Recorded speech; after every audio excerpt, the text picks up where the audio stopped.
모심의 표본. 수도켄 일본 통일교회의 부회장님 말씀입니다. 내가 최원복 선생을 처음 뵌 것은 일본에 오셨을 때이다.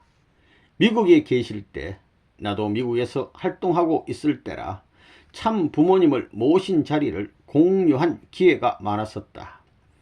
1973년에서 74년도에 내가 국제수련소장으로서 미국 식구들과 더불어 유럽 식구들이 와서 40일 수련, 120일 수련을 진행할 때 참 아버님께서 날마다는 아니지만 하루 걸러 한 번 정도는 오셔서 수련생들에게 말씀해 주셨다. 그때도 언제나 온화한 분위기의 최원복 선생님은 참 아버님과 함께 오셔서 말씀을 해 주셨다.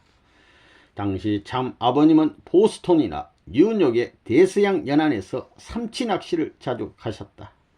나도 참 아버님의 배에 동승한 적이 몇 차례 있었는데 나의 역할은 갑판에서 삼치를 잡기 위한 화이트란 미끼를 바다에 던지는 책임이었다. 삼치 낚시는 간단하거나 쉽게 잡을 수 없다. 미끼를 20-30분 뜸을 들인 다음 오래된 냄새나는 생선을 던지는 행동을 반복해야만 한다. 조급한 욕심으로 5 내지 10분마다 던져서는 안 된다. 미끼를 던졌는데도 짙푸른 바다 속에서는 아무 반응이 없는 시간은 무료하게 흘러만 갔다. 1시간이 훨씬 지나가 버렸다. 참 아버님의 낚시질을 도와드리는 식구는 내가 더운 날씨에 하염없이 땀을 흘리며 미끼만을 던지고 있는 것을 참다 못해 소리쳤다. 미끼를 던지는 것도 필요하지만 함께 기도하는 것도 좋지 않겠어요? 곁에 앉아 계셨던 참 아버님께서 그 이야기를 듣자마자 한마디로 말씀하셨다. 기도 안 해도 된다. 나는 순간 당황하였다. 이상하다. 메시아께서 기도 안 해도 된다고 말씀하시니 이상하게 생각되었다. 왜 그러셨을까? 며칠 후 베리타운에 참 아버님과 최원복 선생님이 함께 오셔서 같이 식사할 때 조심스레 최원복 선생님께 여쭤보았다. 참치 낚시를 가서 미끼인 화이트 생선을 제가 던질 때 어떤 식구가 기도하면 어떠냐고 말했는데 참 아버님께서는 기도 안 해도 된다라고 하셨는데 왜 그러셨을까요? 최원복 선생님께서는 바로 대답을 주셨다. 그럴 때는 모시는 것이 기도하는 것보다 중요합니다. 옆에 앉으신 참 아버님께서는 가만히 듣고만 계셨다. 그래요? 나는 순간 속으로 되뇌며 모시는 것이 어떤 것인가 곰곰이 생각해 보았다. 언젠가 기억이 아령칙하지만 또렷하지 않지만 70년대 초반에 청평에 있을 때다. 모든 여름에 참 아버님께서 앞에서 걸어가시고 그 뒤를 참 어머님과 최원복 선생님이 함께 가시고 맨 뒤에 내가 가고 있었다. 참 어머님은 분홍색 치마 저고리, 최원복 선생님은 하늘색 치마 저고리를 입고 계셨다. 나무 그늘을 지나 따가운 햇살이 비춰오니 최원복 선생님은 얼른 자연스럽게 참 어머님께 양산을 펴드려 그늘을 만들어 드렸다. 한 손은 양산을 받쳐드리고 한 손은 참 어머님의 손을 부축해 드리는 모습이 너무도 아름답게 마음에 와 닿았다. 그때 생각이 났다. 모신다는 것은 직접 생활 속에서 하나가 되는 모습. 그 모습을 유심히 살펴보면서 모시고 생활하는 것은 저런 것이구나 깨달았다. 베리타운에서 올린 나의 질문에 차분하게 대답해 줬던 그 의미를 비로소 이해할 수 있었다. 최원복 선생님은 오랫동안 모심의 생활을 해오고 계셨구나. 실제로 보여주신 가르침이 깊은 인상으로 남아지게 되었다. 물론 그 외에도 많다. 통역하실 때 UTS 김 총장님은 풍성한 식탁을 꾸미듯 참 아버님께서 3개 말씀하시면 2개를 덧붙여 5개로 통역하셨다. 박보희 선생님은 훌륭한 영어로 깔끔하게 통역하셨다. 가끔 최원복 선생님께서 통역하시면 참 아버님께서 강렬하게 말씀하실 때도 절실히 차분하게 참 아버님의 기쁜 속내를 깨닫고 그 심정을 전달코자 애쓰는 통력이셨다. 그때도 모심의 생활을 실체로 가르쳐 주신 그 모습들이 문척 인상 깊었다. 나에게 모심의 생활을 여러모로 가르쳐 주셨습니다. 그분의 성격도 참 아버님을 사모하고 모시는 심정의 세계가 여실히 풍겨납니다. 그런 심정을 70년에서 74년도에 깊숙이 느낀 소중한 세월이었습니다. 참 아버님께서는 미국의 기반을 조성해서 그 영광을 조국인 한국에 받아들일 수 있도록 미 대륙의 선교 기반을 구축하기 위해 주야로 동분서주하셨다. 미국이 하늘 섭리를 받아들이면 한국에서도 그 기반이 연결될 수 있도록 세계 선교 전략을 전개하신 것이다. 1960년도부터 제1차 7년 노정이 시작되어 제2차 7년 노정이 1967년을 넘어서 메디슨 스퀘어 가든 대회의 대성공의 결과를 안고 1974년도에 마무리되었다. 그 마지막 날에 참 아버님께 여쭤봤다. 제2차 7년 노정은 괜찮았습니까? 참 아버님께서는 용안에 미소를 가득 머금으셨다. 승리했다. 나는 수련소장으로서 평소에 강의를 준비하면서 정리된 느낌을 말씀드렸다. 지금까지 신약시대의 마리아 입장에서 최한복 선생님이 정말로 고생을 많이 하신 것 같습니다. 이런 식으로 말씀을 했는데요. 여기에서 마리아 입장이란 말씀을 썼습니다. 이 마리아는 신약시대에 마리아라는 이름을 가진 사람이 너무나 많습니다. 베다니 마리아도 있고 여러가지 마리아가 많은데 아마 여기 문장에서는 성모 마리아를 말씀하는 것 같습니다. 예수님의 어머니 막달라 마리아 등 마리아가 많이 계세요. 성모 마리아를 말씀하는 거라고 생각하게 될 때에 성약시대는 우리 충모님과 마리아 입장과 같으니까 신약시대 마리아 입장에서 최한복 선생님이 정말로 고생을 많이 하신 것 같습니다. 이 말은 다른 의역어로 분리하면 성약시대 충모님의 남은 사명을 다 완수하신다. 이런 뜻도 해석이 가능하겠습니다. 이제 제3차 7년 노정을 출발하면서 참 어머님께서 그 기대 위에 성약시대를 승리로 개문하신 것 같습니다. 그 기반 위에 이제 어머님께서 성약시대를 개문한다 이런 말입니다. 참 아버님께서는 아무 말 없이 고개를 끄덕이셨다. 긍정하셨다는 뜻입니다. 최한복 선생님께서 제1에서 2차 7년 노정까지 승리 기준을 훌륭하게 완수하신 데 대하여 마음속 깊이 정말로 깊이 감사를 드린다. 베리타운을 떠난 이후 부여된 임무 따라 여기저기 다녔기에 그 후에는 자주 뵙지는 못했지만 성화식에 참석해서 원전에서 기도하면서 가시는 길을 지켜드렸다. 원전터가 높고 넓은 장소에 큰 봉분에 계시는 모습을 뵈면서 나도 모르게 되뇌었다. 정말로 세계 성화식이구나. 전 인류가 정말로 감사한 큰 사명을 완수하고 가셨구나. 아주 일본 분이라서 그런지 문맥이 조금 부드럽지 못한 면도 있습니다. 이해해 주시기 바랍니다. 깊이 감사드립니다.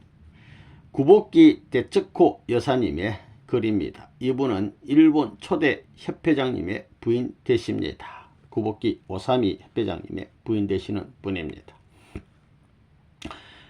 읽어보겠습니다. 당시 남편이 7년 먼저 교회에 들어와 있었고 저는 7년 늦게 입교했습니다만 지금 생각하면 남편이 입교할 당시 만약 교회에 같이 가자고 했다면 절대로 안 들어왔을 것 같습니다.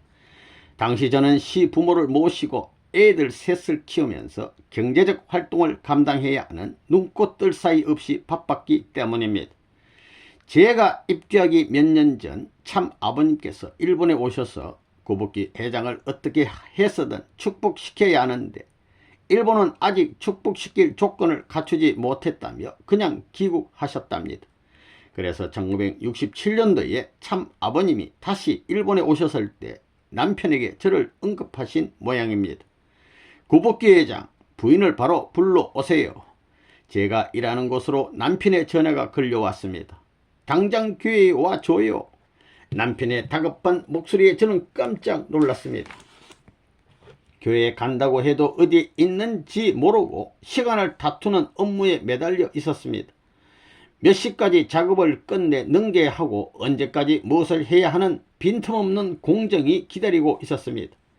이런 와중에 갑자기 빨리 와달라는 전화에 도저히 갈 수 없다고 하소연했지만 남편은 묵묵부답으로 듣기만 하다가 한마디 소리치고 전화를 끊어버렸습니다. 안 오면 난 몰라. 도대체 남편에게 무슨 긴급한 사정이 생긴 건지 평소에 이럴 사람이 전혀 아닌데 아무 설명도 없이 다급한 목소리로 바로 교회에 와 달라는 말에 통사정해서 못 간다고 설명했는데 또 불구하고 안 오면 난 모른다면서 전화를 뚝 끊었으니 나로서는 가보지 않으면 안 되겠다는 조바심을 느꼈습니다.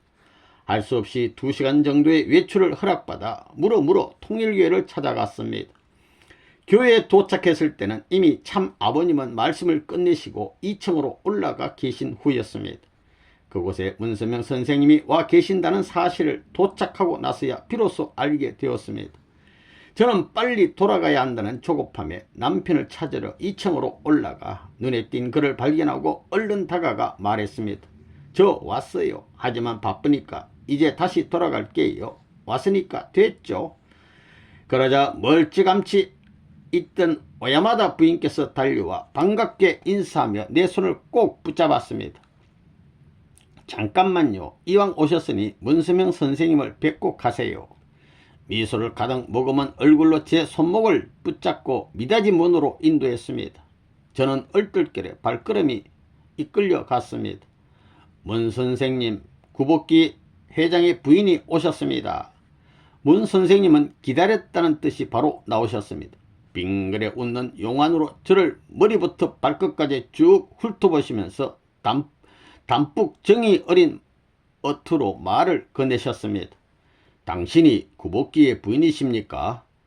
부인도 이 길을 가지 않으면 안 됩니다. 이 길을 가지 않으면 안 됩니다. 오시는 거죠? 순간 저는 참 아버님께 압도되어 그냥 고개 숙여 인사만 했습니다. 참 아버님이 어떤 분인지도 몰랐으니 경배도 안 했죠. 영계의 힘에 휩싸였는지 참 아버님의 위력이었는지 순간 한마디 대답밖에 할 수 없었습니다. 네, 알겠습니다. 그리고 얼른 뒤돌아 계단을 내려왔습니다. 나중에 유효원 협회장이 남편에게 참 아버님이 나를 본 소감을 얘기했다고 합니다. 구복기 부인은 대단하고 아주 좋다고 하시며 기뻐하셨어요. 1968년 2월 3일로 기억됩니다. 한국 서울의 시민회관에서 개최된 433 축복식에 점하여 국제전화로 최원복 선생님께서 몇 가지 물으셨습니다. 아직 한 번도 최원복 선생님을 만나본 적이 없었습니다. 대책고시입니까? 네, 그렇습니다. 통일 원리를 알게 된 게 얼마나 됩니까? 저는 얼른 손바닥을 펴서 참 아버님을 처음 뵙던 6월 달부터 7, 8, 9, 10, 11, 12, 1월 손가락으로 헤아렸습니다. 원리와 인연 맺은 지 7개월이 되어갑니다. 40일 개척 전도는 갔다 오셨겠네요. 네, 갔다 왔습니다. 그럼 헌신 생활은 어느 정도 했습니까? 헌신 생활을 10월부터 했으니까 10, 11, 12, 1, 또 손가락으로 헤아려 봤습니다. 4개월 헌신 생활에 접어들고 있습니다. 이어서 일주일 금식을 했느냐고 물으셨는데 일주일 금식은 신기하게도 그 전화를 받았을 때가 마지막 날이었습니다. 일주일 금식이 끝났습니다. 그렇습니까? 최원복 선생님과 통화하기 전 참 아버님께서 전화로 확인하셨습니다. 일본 식구들을 축복시키고 싶은데 어떤가? 이 물음이 강당에 모여있던 식구들에게 전달되자 이내 무리들은 큰 소리로 화답했습니다. 부탁드립니다. 그 함성이 전화선을 따라 참 아버님께 전달됐을 겁니다. 그래서 최원복 선생님에게 수화기를 넘겨 저에게 4가지 질문을 하신 것입니다. 그 후 2월 20일에 한국을 첫 방문을 했습니다. 그때 처음으로 비행기를 탑승했습니다. 당시 서울의 청파동에 교회가 있을 때였습니다. 부친이 그곳을 잘 알고 설명해 주셨습니다. 청파동이란 곳은 작은 골목길로 된 언덕을 계속 올라가야 한다. 부친이 형님을 따라 조선 반도에 갔을 때 머물던 곳이 청파동이었습니다. 그래서 지리를 잘 아셔서 저에게 잘 갔다 오라고 했습니다. 부친이 알려준 대로 포장이 안 된 골목 언덕배기를 올라가야 했습니다. 축복 행사를 치르고 최원복 선생님의 품격은 대단했습니다. 일본에서는 전혀 경험해 본 적이 없는 위엄이 서려있는 당당한 여인이셨습니다. 참 아버님의 말씀으로는 최 선생은 지상에서 최고로 행복한 생활을 한 가정의 아내였답니다. 어떤 경위로 참 아버님께 오게 되었는지는 잘 모르지만 참으로 훌륭한 가정의 부인으로서 예하 여대의 교수님이셨다고 알고 있었습니다.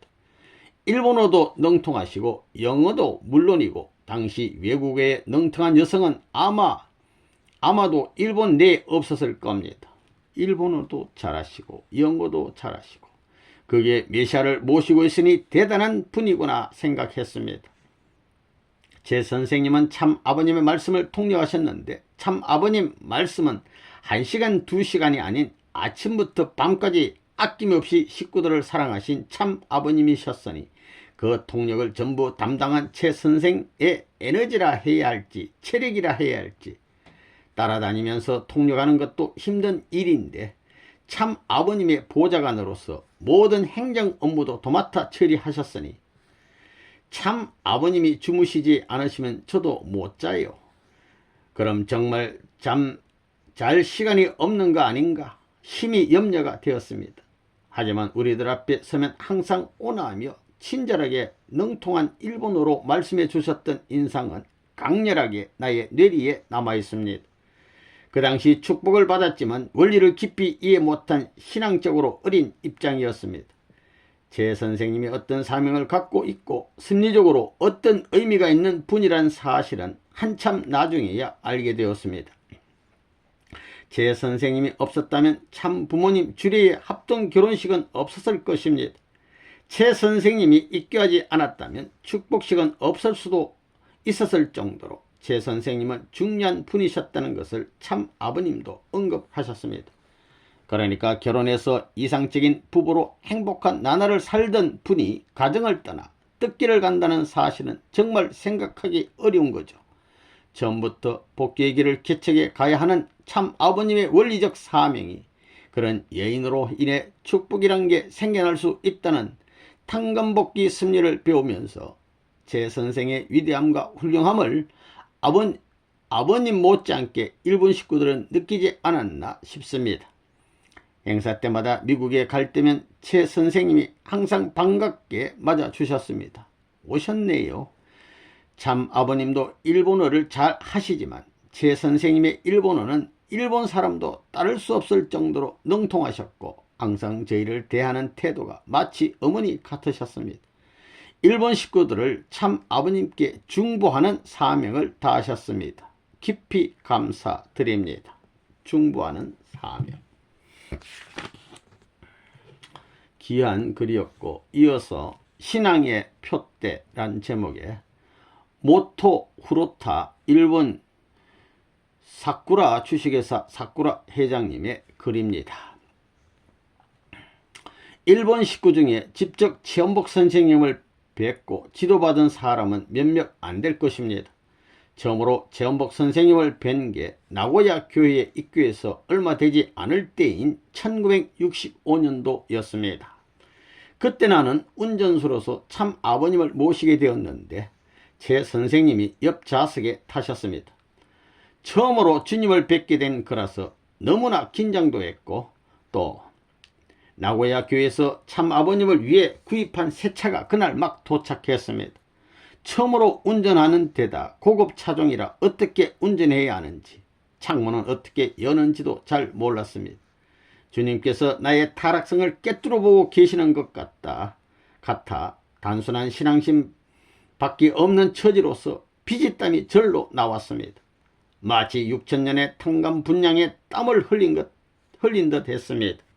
당연히 많은 식구들이 있었기에 자동차 문을 잘 닫은 줄 알았는데 계속 달리니까 갑자기 따다다다 소리가 났습니다. 문이 잘 안 닫혀 있었던 겁니다.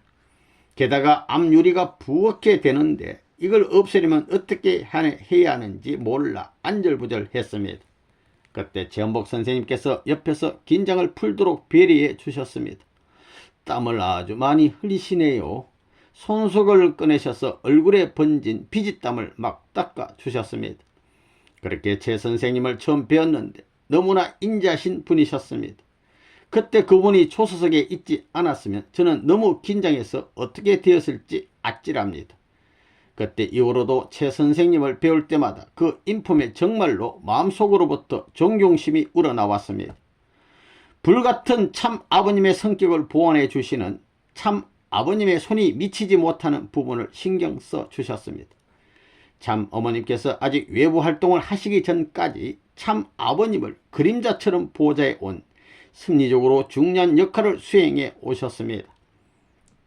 그 당시가 1967년경이었을 겁니다. 나와 같은 777 가정에는 학력 높은 사람이 많았습니다.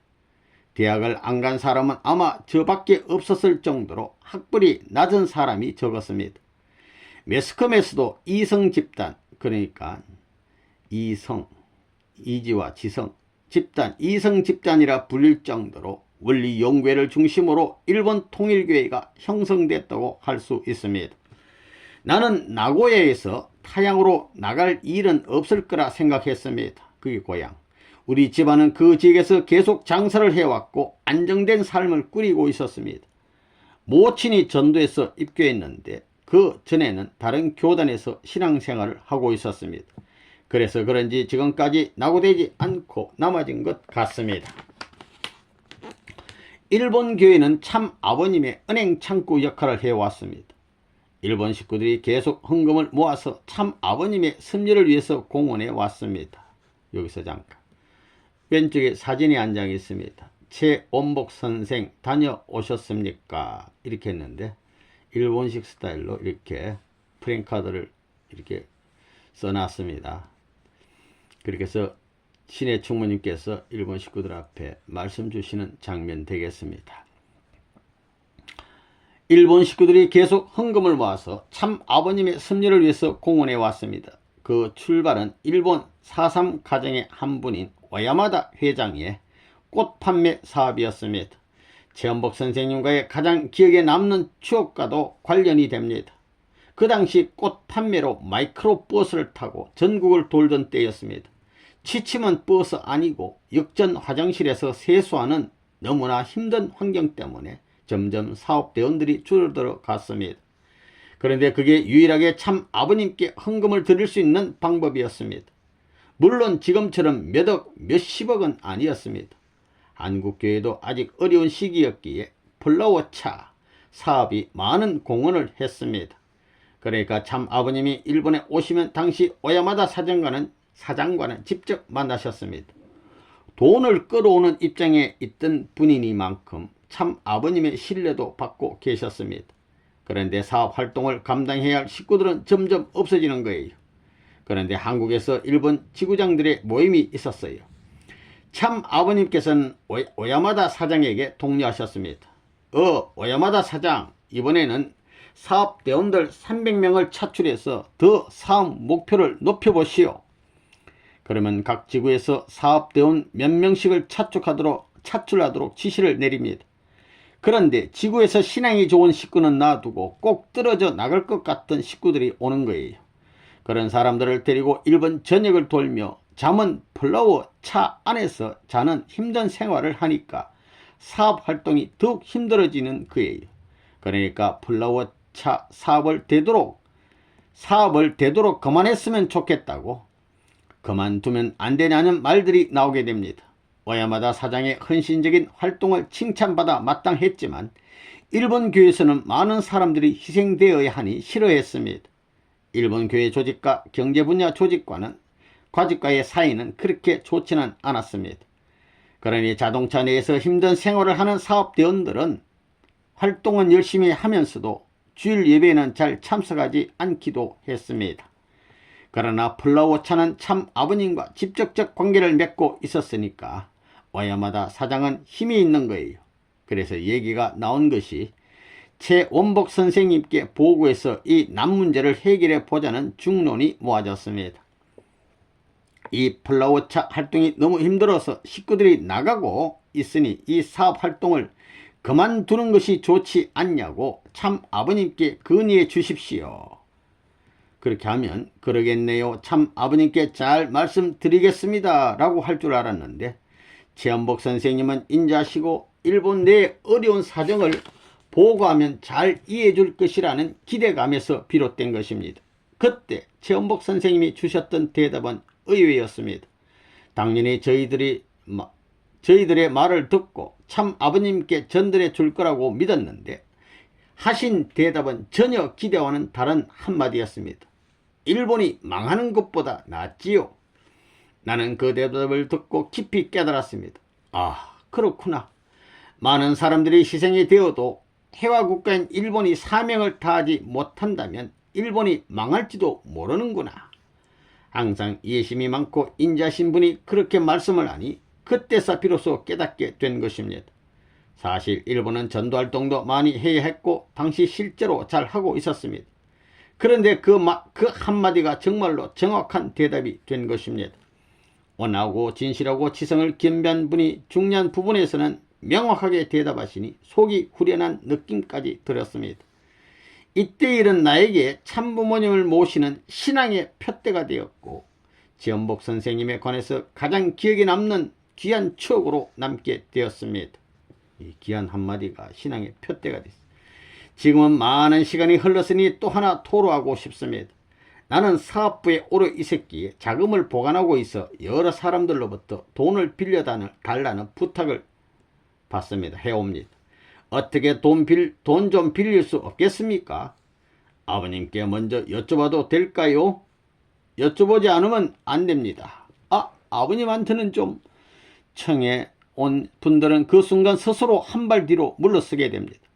그렇게 해서 나는 돈을 빌려주는 행동을 일체 하지 않았습니다. 그렇게 지금까지 해왔습니다. 지금 얘기를 이렇게 기록으로 남겨도 될는지 모르겠지만 제 선생님에 대한 이야기니까 하겠습니다. 아무리 사정이 어렵다고 하는 사람도 참 아버님 앞에서 돈을 빌려달라는 말을 할 수 있을까요? 아무리 힘들어도 참 아버님의 기대에 부응하려 할 겁니다. 간혹 참 아버님 몰래 도와야 할 때도 있습니다. 그럴 경우에는 나를 제외하고 3명 이상은 알아야 한다고 생각합니다.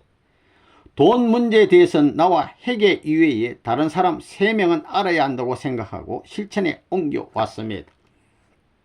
지원복 선생님은 이런 말씀을 하셨습니다.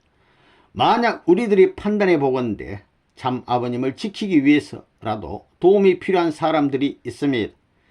참 아버님께 차마 직접 보고는 드리지 못해도 꼭 비공식적으로 도움을 줘야 할 때도 있습니다. 오랫동안 교회 안에서 업무를 수행해 왔기에 잘 알고 있습니다. 그런데 그런 사람들을 후렸다 사장이 인정으로 도우면 연계해서 걸리는 겁니다. 만약 걸리지 않으면 내가 책임을 지고 100% 연계해서 걸리게 할는지도 모릅니다. 사실 그런 난처한 경우가 가끔 있었습니다. 그런 면에서 최원복 선생님이 교통정리를 잘 해주셨습니다. 참 아버님께는 말 못할 사정을 가진 참 아버님이라 하라 하셔도 참 아버님이 하라 하셔도 할 수 없는 상황에 있는 사람들의 이야기를 들어주시는 입장에 있었어도 확실히 해둬야 할 부분은 천정으로 단호히 충고해 주신 것입니다. 정말로 최원복 선생님은 참 아버님을 잘 보자고 계신다고 생각하고 있습니다. 식구들이 활동하는데 어렵다고 그러면 거기에 동정한다고 이렇게 해주시는 게 아니라 아버님 입장, 하늘의 입장에서 단호히 말씀을 해주시고 충고를 해주셨다 이런 뜻이 됩니다. 보통 때는 아무 말 없이 없으시다가 비원리적인 사고방식이나 행동이 엿보이면 웃으시거나 부드럽게 말씀하는 것이 아니라 단호히 확실하게 지적을 해 주신 것입니다. 정말로 참 아버님의 보좌관으로서 사명을 가지고 충실히 수행하신 분으로 참 어머님이 외부로 나타나셔서 활동하실 준비가 되실 때까지 가장 첫근에서 참 아버님을 모시고 나오셨습니다. 나에게는 너무도 인상 깊이 새겨져 있고 앞으로도 잊혀지지 못할 분으로 생각됩니다. 참 아버님께 말씀드리기 어려운 내용들은 전부 최연복 선생님께 다 말씀드려왔습니다. 그런 사연들을 귀를 틈타 말씀드리면 항시 잘 헤쳐갈 수 있도록 격려해 주시고 도와주셨습니다. 나도 총회장과 다름없는 중책을 맡고 있어 항시 와야마다 회장 다음엔 제 이름이 거론되어 왔습니다. 참 아버님으로부터 부여된 힘든 임무를 50% 달성하면 다음은 더 높은 책임량이 할당되었습니다. 이번엔 80%를 해라. 그 목표를 달성하면 이번에는 기대치가 더 높아져 갔습니다. 이번엔 100%를 해라. 나는 도저히 달성할 수 없는 무리수이어서 조심스럽게 말문을 열었던 적이 있습니다. 죄송하지만 아버님, 그건 할 수 없습니다. 지금 나한테 협상하려는 거야. 참 아버님께서는 노기를 띠시며 호통을 치셨습니다. 점점 바라시는 할당량이 올라가니까 그때마다 마음으로 갈등이 되어 최연복 선생님께 하소연하면 온화한 미소를 머금고 몇 번이고 들어주셨습니다. 나의 신앙생활에 도움을 많이 주신 분이셨습니다. 우연히 참 자녀님을 배울 경우가 있어 나에게 관심을 보여도 한국말을 전혀 못하는 나에게 그냥 웃음으로 대답할 수밖에 없는데 최연복 선생님은 일본어도 굉장히 잘 하시기니까 많은 도움을 받을 수 있었습니다. 항상 내가 힘들어 할 때마다 위로해 주시고 응원해 주시는 고맙고 정겨운 분이셨습니다. 참 아버님께 항상 혼나고 그도 차이는 입장이었으니 혹시 어디로 도망이라도 칠까봐 염려해서 위로해주고 도와주셨는지도 모르겠습니다만 최연복 선생님은 플라워차에 관한 답변을 제외하고는 엄격하고 무서운 분이라기보다는 항시 인자한 분이셨습니다. 감사합니다. 귀한 글이었습니다. 이어서 위하는 삶과 평화와 조화의 본보기 그투르트 코호라는 독일 최초 선교사님의 글이 되겠습니다. 밑에 사진을 보면 그투르트 코호 부부가 되겠습니다. 이분이 그투르트 코시고 이분은 남편 되시는 분이 되겠습니다. 피트 코시라는 남편분 되겠습니다. 독일 최초의 협회장님이 되시겠습니다. 내 마음 깊숙한 곳에 있는 큰 사랑으로 최연복 선생님에 대해 간증을 하겠습니다. 피트 코와 저는 독일 에센에서 축복을 받았습니다. 남편은 샌프란시스코에서 1962년 1월에 김영훈 선교사님의 지도 아래 입교하여 독일 최초의 선교사가 되었습니다. 최연복 선생님과 제 남편과의 관계는 아주 특별한 것이었습니다. 운이 좋게도 제 남편은 참 부모님을 모시고 승리의 일선에 설 수 있게 되었고 최연복 선생님과는 20여 년이 넘게 함께 세계 선교의 일선을 지켰습니다. 제 남편은 이미 1984년 6월에 성화했습니다. 제 남편이 자신의 경험을 직접 쓸 수 없다는 것이 참으로 유감입니다. 피트 코어는 1963년 6월 11일부터 전도활동을 시작했습니다. 당시에는 국제전화가 일반적으로 쓰이지 않을 때라 최연복 선생님이 참 아버님의 이름으로 전 개척 선교사들에게 글을 쓰시고 계셨습니다. 제 선생님은 아주 멋스럽게 시와 같은 영어 편지로서 자신의 생각을 표현하셨습니다. 제 선생님과 김영훈 선교사, 니시카와 선교사는 참 아버님과 함께 1965년에 있던 제1차 세계순회 노정에서 성지를 택정하기 위해 수행했습니다. 참 아버님과 일행들은 유럽에서도 성지를 택정하기 위해 독일을 중심으로 3주 일정으로 순회하셨습니다. 오스트리아 선교사였던 폴 워너 씨가 폭스바겐 차량을 소유하고 있어서 그와 제 남편이 참 아버님 일행을 모시고 돌아다녔습니다. 제 남편은 이 순애에 대해 젊은 후배 식구들에게 자주 얘기하곤 했습니다. 이 기간 동안 얼마나 서로가 가까워지고 친밀해졌는지. 그때 참 아버님이 로마에서 유럽을 떠나셨을 때 피트는 마치 자기 아버지가 떠난 것 같았답니다. 남편이 들려준 특별한 경험 하나를 말씀드리겠습니다. 성지로 택정한 이탈리아 로마의 바티칸 지역에서 있었던 겁니다. 그때 참 아버님이 한국에서 한 통의 편지를 받으셨습니다. 모두들 인도에 앉아 있었고 최연복 선생님이 그 편지를 큰 소리로 읽어드리고 있었습니다. 그 편지에는 참부모님의 자녀분인 인진님의 탄생 소식이 적혀 있었습니다. 참 아버님은 갑자기 나의 남편의 이름을 부르며 외쳤답니다. 피터, 난 당신이 이 발표의 기쁨을 표현하는 한 문장을 추가해야 한다고 생각해요. 당신이 이 탄생 소식 들었을 때 어떻게 느꼈는지 말해보세요. 나는 이 순간의 사진을 소장하고 있습니다. 내가 최연복 선생님을 알게 된 것은 1969년 3월 참 부모님께서 제2차 세계순회 노정 중에 독일과 오스트리아를 방문하셨을 때였습니다. 그때 피터와 나는, 남편과 나는 1969년 3월 28일 독일 에센에서 43상 축복을 받았습니다. 참 아버님께서 430상을 축복하시고 세계적으로 또 43상을 축복해 주셨습니다. 그때 최 선생님은 언제나 참부모님 옆에서 저희들을 위해 참 부모님의 말씀을 아침부터 늦은 저녁까지 사랑을 담은 영어로 통역하시고 계셨습니다. 제가 이 단락은 좀 더 읽기 좋게 재구성했습니다. 초기에 서구 활동에서 최연복 선생님이 없는 참 아버님은 상상하기 어려웠습니다. 최연복 선생님은 쉼없이 통역을 하시는 것뿐만이 아니라 참 아버님의 메시아적 사명을 저희들에게 설명하시려고 굉장한 노력을 기울이셨고 또 동서양의 문화적 차이를 극복하도록 도와주셨습니다. 참 부모님의 유럽 방문 기간 중 오스트리아에서 시내 관광으로 최연복 선생님과 유효원 초대 협회장님과 함께 미니버스 안에 있던 기억이 납니다.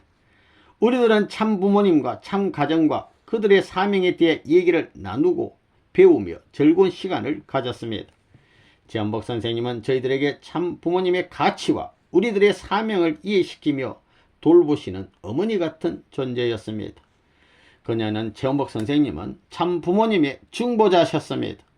저희들의 마음속에 무언가가 있을 땐 언제든지 최연복 선생님께 상담하러 갔고 최 선생님은 자신의 개인 시간이나 잠자는 시간이 줄어드는 것에 대해 한 번도 불평하시지 않으셨습니다. 밤중에 와도 상담해줘. 1986년 가을 참 부모님께서 나를 한국으로 부르셔서 세계 국제 축복가정 자녀교육기관인 해외 유학생 한국교육원에서 외국인 학생들의 기숙사 엄마 역할로서의 임무를 부여하였습니다. 나의 자식인 군과 보험이 둘 다 당시 최연복 선생님이 교장이었던 리틀 엔젤스 학교와 연결되어 있는 프로그램에 참여하고 있었습니다. 최 선생님은 서양 학생들과 일본 학생들을 아주 잘 돌봐주셨습니다. 기숙사나 교실에 찾아오셔서 우리 학생들이 필요한 건 없는지 확인하시곤 했습니다. 그녀는 국제 축복 자녀들이 참 부모님과 만날 수 있도록 해주셨고 참 부모님이 어떤 분인지 이해할 수 있도록 도와주셨습니다. 최연복 선생님은 개인적으로 나를 친딸처럼 많이 보살펴 주셨습니다.